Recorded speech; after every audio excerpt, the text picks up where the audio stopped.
नमस्कार. मी शारदा. तुमचं सर्वांचं खूप खूप स्वागत आहे शारदा मराठी ब्लॉगमध्ये. माझ्या सर्व ताई दादा मैत्रिणींना गुड मॉर्निंग. श्री स्वामी समर्थ. आजचा वार आहे सोमवार आणि सकाळचे कमीत कमी 10:15 वाजले. तर काल आम्ही माझ्या माहेरी गेलो होतो. तर आज सोमवारी सकाळीच आलो, म्हणजे रविवारी संध्याकाळी गेलो होतो आणि सोमवारी सकाळीच आलो.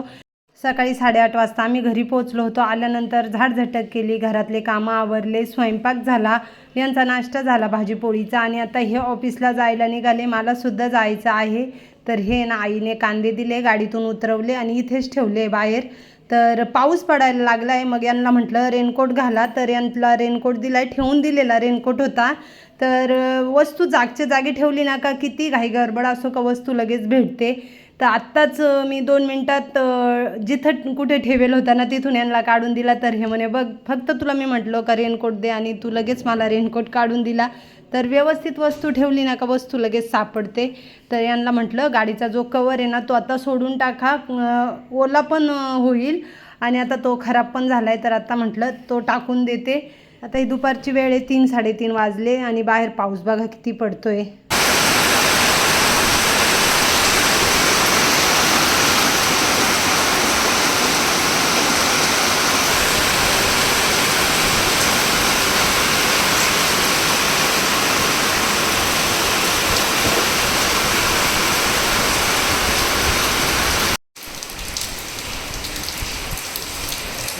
दुपारी 3-3:30 वाजता आमच्या इकडे 10 ते 15 मिनटंच पाऊस पडला, पण भरपूर पाऊस पडला. आता ना संध्याकाळची वेळ आहे, मला बटाटवडे बनवायचे आहे. तर इथे ना लसूण सोलायला घेतलं आहे.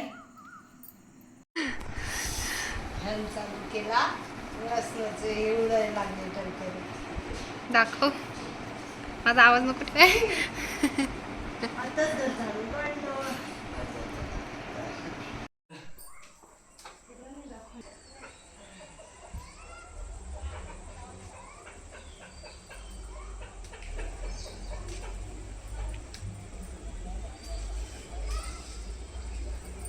ताजा ताजा कढीपत्ता गार्डन मधला.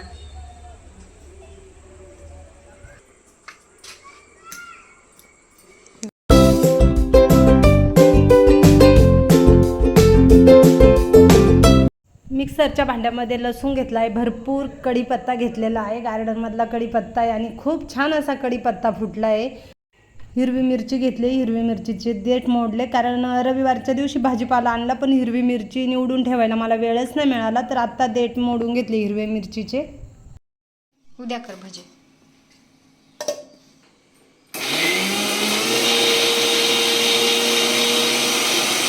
इथे धने टाकून घेतले, ते सुद्धा वाटून घ्यायचे आहेत. छान असे बटाटे उकडून घेतलेत. तर इथं बघाल तर मस्त असे बटाटे उकडले आणि कुकर थंड झालेला आहे.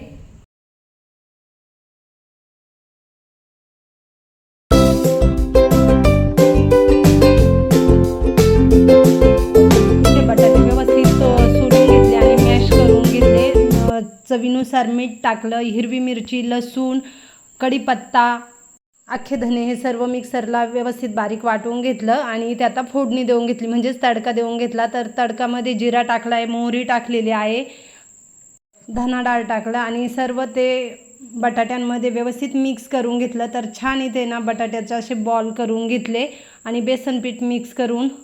तर इथे बेसन पिठामध्ये मीठ टाकलं, चवीनुसार हळद टाकले, जिरा टाकलेला आहे आणि व्यवस्थित बेसन पीठ मिक्स करून घेतलं. वड्यांसाठी इथे छोटे छोटे असे बॉल तयार करून ठेवले होते. बेसन पिठामध्ये व्यवस्थित मिक्स करून घ्यायचं आहे. तेल मस्त असं तापून दिलं आहे. तर तेल जरा मी जास्तच तापवलं होतं. मला आहे ना लोणच्यामध्ये सुद्धा तेल टाकायचं. आईने खूप दिवसापूर्वी लोणचं दिलेलं होतं, पण मला तेल टाकायला सुद्धा वेळ नाही मिळाला. तर आज मी माझ्या माहेरी गेले होते, तर तिथं बोलले, तर आई म्हणे अगं ते लोणचं खराब होऊन जाईल, त्याच्यामध्ये तेल टाकून घे. तर ते तेल काढून ठेवलं आहे आणि आता इथे ना मस्तपैकी बटाटवडे तळून घेते व्यवस्थित. तर बघा किचनवरती तुम्ही बघितला खूप असा पसारा झाला. आता एकीकडे बटाटवडे तळते आणि एकीकडे हे मंडळींना सर्वांना गरमागरम खायला देते.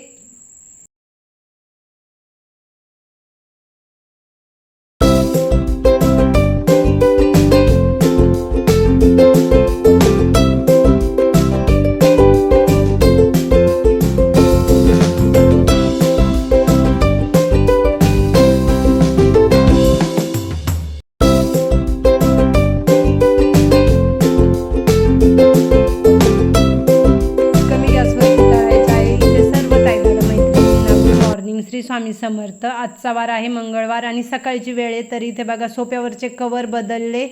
सर्वात आधी इथे भांडे लावून दिले, त्याच्यानंतर सोप्यावरचे कवर बदलले. कवर बदलून झाल्यानंतर लगेच जे धुवायचे होते ते मशीनला टाकून दिले. तर आत्ता सकाळचे 6:30 वाजले. 6:30 वाजता मी फरची पुसायला घेतली आहे. झाडझटक झाली आणि म्हटलं चला सर्वात आधी ना फरची पुसून घेऊ. तर आज आपणी फरची पुसते. काल हाताने फरची पुसली होती आणि मला ऑफिसला पण जायला लागणार आहे. तर मग म्हटलं आज 4:45 वाजताच उठले होते. 5:45ला उठले तर 6:30 5:45पर्यंत बघा इथे एवढे कामं आवरले. माझी आंघोळ झाली, चहा घेतला, किचनवरचे भांडे लावले, सोफा व्यवस्थित आवरून घेतला, सर्व फर्निचर वगैरे सगळंच पुसून घेतलं आणि मग शेवटला आता फरची पुसायला घेते. हे मॉर्निंग वॉकवरून आले. दीदी आधी झोपेले अजून आणि आता म्हटलं फरची पुसून घेते. त्याच्यानंतर लगेच मस्तपैकी देवपूजा करते आणि देवपूजा झाल्यानंतर स्वयंपाकाला सुरुवात करते. मला खूप अनुभव आला आहे. लवकर उठलं ना का कामं एवढे लवकर आवरतात का 11 वाजेपर्यंत ना सर्वच घरातले कामं माझे आवरून जातात. त्याच्यामुळंच मग मी लवकर उठते, म्हणजे मग कामंसुद्धा लवकर आवरतात आणि मग घाई गडबडसुद्धा होत नाही. निवांतपणे सर्व काही कामं आवरले जातात. भरपूर भांडे लावायचे होते तर ते भांडेसुद्धा मी लगेच लावून दिले. आणि इथे बघा चहाचं पातेलं आहे. तर आता बघूया आपण किती वाजले इथे. सकाळचे 8:30 9:15 वाजले आणि इथे माझी फरची एकदम व्यवस्थित पुसून झाली आहे. आता स्वयंपाकाला सुरुवात करते. इथे मी 4 किलो चणा डाळ आणली आहे. दळून ठेवायची आहे बेसन पीठ. कसं 4 महिने आहे ना मग ती गिरणीत दळता येत नाही, त्याच्यामुळे म्हटलं आता थोडीशी वाळून आणि दळून ठेवते.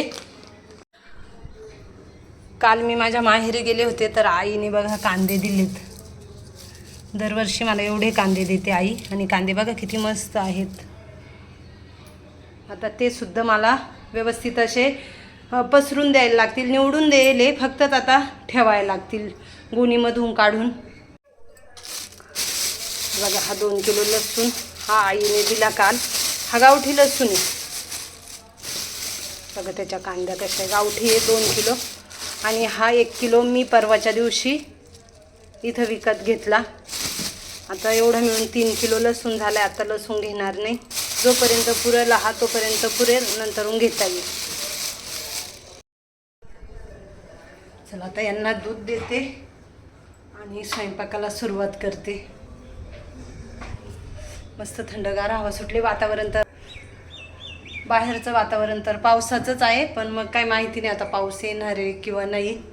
तर मला आता माझ्या चणा डाळीचा प्रश्न पडला वाळते किंवा नाही, पण ठीक आहे काही हरकत नाही. असे पॅकेट आहेत त्याच्यामुळं तशीच दळी 5 किलो आहे. 4 किलो नाही आहे, 5 किलो आणली. मला वाटलं 4 किलो येतं काय. तर 4 किलो दळी आणि 1 किलो तशीच ठेवली. 5 किलो आहे. दरवर्षी मी 4 किलो दळूनच ठेवते, म्हणजे मग भरपूर दिवस बेसन पीठ पुरतं. पावसाळ्यामध्ये कसं आपण खूप बाहेर पाऊस पडला का कांदा भजे बनवतो, खूप काही करायला लागतं आहे. 1 किलो ठेवून देईल आणि 4 किलो दळी. आता मी निघाले ऑफिसला जायला.